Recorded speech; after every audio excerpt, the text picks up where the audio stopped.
ஆடி இருக்குமான்னு யோசிக்கிற அளவுக்கு தான் நீங்க அந்த விஷயத்த ட்ரீட் பண்ணியிருக்கீங்க. பாரு விஷயத்துல உங்களோட அந்த மேன் ஹேண்டிங்ல இருந்து அவளை பின்னாடி காசிப் பேசுறதுல இருந்து அவளை பத்தின விஷயம் மட்டுமே நீங்க டார்கெட் பண்ணதுல இருந்து உங்களோட ஒரிஜினல் கேரக்டர் இதுதான் போது உங்களோட பர்சனல் கேரக்டர் டோட்டலா டேமேஜ் ஆயிடுச்சு. இதுக்கப்புறம் அதை நீங்க வந்து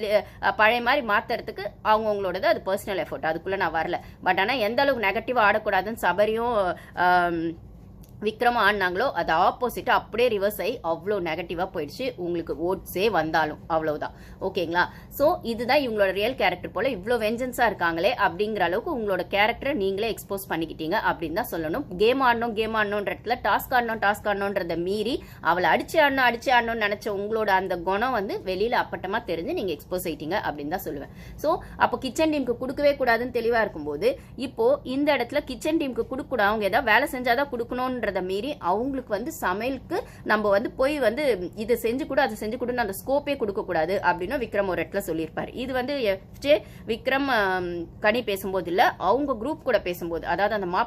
மாயாவிஸ் இருக்காங்க அவங்க கூட சேரும்போது நம்ம நாளைக்கு வந்து கிச்சன் டீமுக்கு எதுவுமே ஸ்கோப் கொடுக்க கூடாது, அவங்க இதை செய்ய அதை செய்யற ஸ்கோப் கூட கொடுக்க கூடாது, அவங்க எதையோ ஒன்று செய்யறாங்க சாப்பிட்டுட்டு பண்ணுமே தவிர அவங்க கிட்ட போய் எதுவுமே நம்ம அந்த ஸ்பேஸே கொடுக்க கூடாது அப்படின்றது ஒன்று சொல்ற இடத்துலையும் இவங்களும் வந்து சாண்ட்ராவும் நைட்டு வந்து பேசினாங்கல்ல, சாண்ட்ராவும்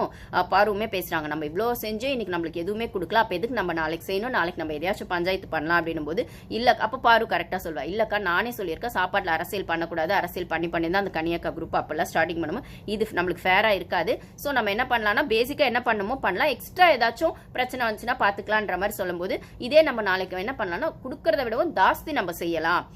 அவங்க ஒரு 2 டிஷ் கொடுத்தாங்கன்னா நம்ம இன்னும் எக்ஸ்ட்ராவா கொடுத்து எவ்வளவு பெட்டரா பண்ண முடியுமோ அப்படி பண்ணலாம். அப்படியே அவங்க எதுவும் ஒத்து வரல அப்படின்னா அதுக்கப்புறம் நெக்ஸ்ட் டே நீங்க சொன்னதை ஃபாலோ பண்ணலான்ற மாதிரி பாரு அவங்க ஸ்டாண்டை ரொம்ப தெளிவா வைப்பாங்க. ஸோ இந்த பக்கம் விக்ரம் கொடுக்கவே கூடாதுன்னு நினைச்சதும் சாண்ட்ரா பிரச்சனை பண்ணலாம்னு நினைச்சதும் அதுல பாரு எடுத்த ஸ்டாண்ட் வந்து இல்ல சாப்பாடுல வந்து திருப்பி நம்ம பஞ்சாயத்து கிளப்ப வேண்டாம், நம்ம ஃபேரா என்ன செய்யணுமோ சாப்பாடு விஷயத்துல செஞ்சிடலாம் அப்படின்னு சொல்லும்போது அந்த ஒட்டுமொத்த வீடு என்ன பெர்ஃபார்ம் நீங்க பண்ணாலும் என்ன டான்ஸ் ஆனாலும் இவன் ஓடி ஓடி போய் எல்லாரையும் குரூப் சேர்த்து 1 நிமிஷம் ஸ்கிட் பண்ணிக்கிறேன், 1 நிமிஷம் டிராமா பண்ணிக்கிறேன், 1 நிமிஷம் கதை பண்ணிக்கிறேன் அப்படின்னு சொல்றானே அவன் விக்ரம், உனக்கு சாப்பாடு இல்லாம உனக்கு வந்து எனர்ஜி இல்லாம நீ எப்படி அதெல்லாம் பண்ணுவேன்றதுக்கு அந்த நன்றிக்காகவாது நீ கிச்சன் டீமுக்கு ஏதாவது பண்ணிருக்கணும். ஆனா நீ அதை வந்து ஒரு நார்மலான நியூட்ரலா இருக்கிற ஒரு கண்டஸ்டன்டா அதை நீ பார்க்காம வெஞ்சன்ஸா அதுக்குள்ள சாண்ட்ரா இருக்காங்க பாரு இருக்காங்க கொடுக்கவே கூடாதுன்ற வெஞ்சன்ஸ்ல தான் நீ அந்த டாஸ்க பண்ணும்போது அது எப்படா ஃபன் டாஸ்க் ஆகும், வாயில தாண்டா வேணா ஃபன் டாஸ்கா கொண்டு போகணும்னு சொன்னாரு நானும் அப்படிதான் கொண்டு போறனாலும் உன் மனசு ஃபுல்லா அழுக்கும் வெஞ்சன்ஸும் மட்டும் தான் நீங்க கிச்சன் டீமுக்கு கொடுக்க கூடாதுன்றதுல உனக்கு தெரிஞ்சு நிஜமாவே இன்னைக்கு பண்ணல கொடுக்கல, ஆனா நாளைக்கு பண்ண